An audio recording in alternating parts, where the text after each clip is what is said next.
माने ही आपके घर में सब कुछ छोड़कर चली आई, तो कम से कम ये बात सोच लेना, तो आप स्वयं से ज्यादा उसका सम्मान करेंगे, उसके मान सम्मान की रक्षा करेंगे।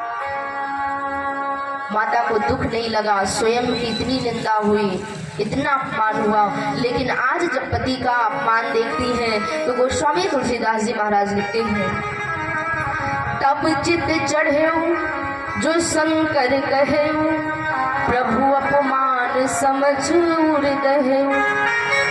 अब महादेव जी की सारी बात दिमाग में चलने लगी। महादेव जी इसीलिए बार बार रोक रहे थे। मैंने महादेव जी की एक भी बात नहीं मानी। पहले महादेव जी ने रोका कि भगवान का परीक्षण मत करो, वो भगवान है, उनकी बात पर मैंने विश्वास नहीं किया, वहां मैंने भगवान का अपमान किया। और यहाँ के लिए मेरे पति ने बार बार मुझे समझाया कि मत जाओ, भला नहीं होने वाला है। मैंने पति का अपमान किया, पति का अपमान करके चली आई। और महाराज मेरे साथ इतना बड़ा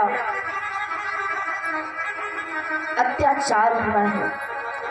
अरे मूर्ख दक्ष को, मेरे पिता को यह भी नहीं पता है कि यज्ञ नारायण को यदि यज्ञ में स्थान नहीं दिया जाएगा तो यज्ञ पूरा कैसे होगा।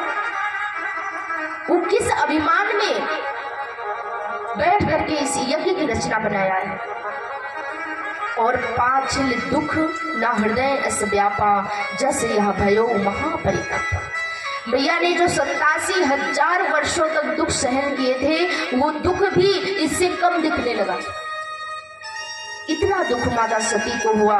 और माता सती सभा बैठी हुई है, सारे लोग बैठे हैं, ऋषि मुनि और सारे देवता बैठे हुए हैं, लेकिन जब दक्ष ने महादेव जी को नहीं बुलाया तो ब्रह्मा जी और विष्णु जी भी नहीं आए, ये दोनों देवता भी नहीं आए, लेकिन और सब लोग उपस्थित थे, सारे देवता। महाराज जैसे ही माता सती देखती है कि ये सब बैठ करके मेरे पति का अपमान कर रहे हैं, तो माता सती सबसे कहती हैं, सुनहु सभासद सकल मुनिंदा, कही सुनी जिन शंकर निंदा। सो फल तुरत लाभ सब काहू, भली भांति पछताब पिताहू। जितने लोग यहाँ बैठ करके मेरे पति की निंदा कर रहे थे और सुन रहे थे, उन सबको इसी वक्त दंड मिलेगा। और मेरे पिताजी ना, इनको तो बस केवल हाथ में पछतावा ही लगने वाला है और कुछ नहीं। महाराज वैसे संसार में बहुत दुख है, लेकिन यद्यपि जग दारुण दुख नाना, सब देख कठिन जाति अवमाना। बहुत दुख है, लेकिन सबसे ज्यादा यदि दुख का समय जीवन में तब आता है जब किसी के द्वारा किसी का अपमान होता है। आज माता सती का अपमान, माता सती के पति का अपमान हुआ। तब माता सती ने कहा, संत शंभु श्रीपति अपवादा, सुनिए जहां तहां असिमर जादा। काटिए तासु जीभ जो बसाई, श्रवण मोदी न चले कराई। जहां पर संत का अपमान हो रहा हो, भगवान का, नारायण का अपमान हो रहा हो, शिव जी का अपमान हो रहा हो, उस जगह पर यदि आप प्रत्युत्तर कर सकते हैं, कहने वाले की जीवा काट लीजिए। यदि समर्थवान नहीं है तो उस स्थान को छोड़ करके चले जाइए, इसी में भलाई है।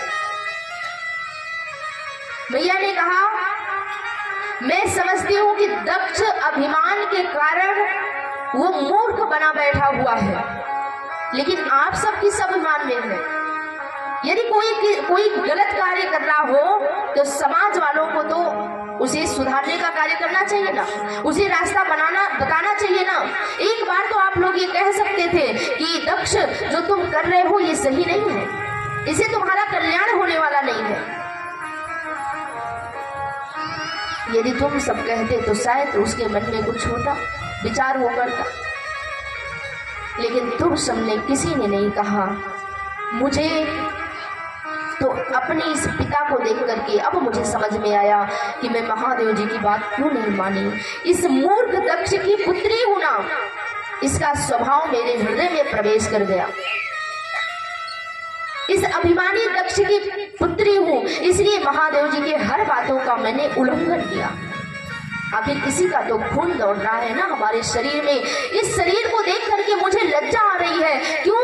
क्योंकि ये शरीर इसके शुक्र से मिला है। पिता मंदिमति निंदत तेहि, दक्ष शुक्र संगो ये देहि।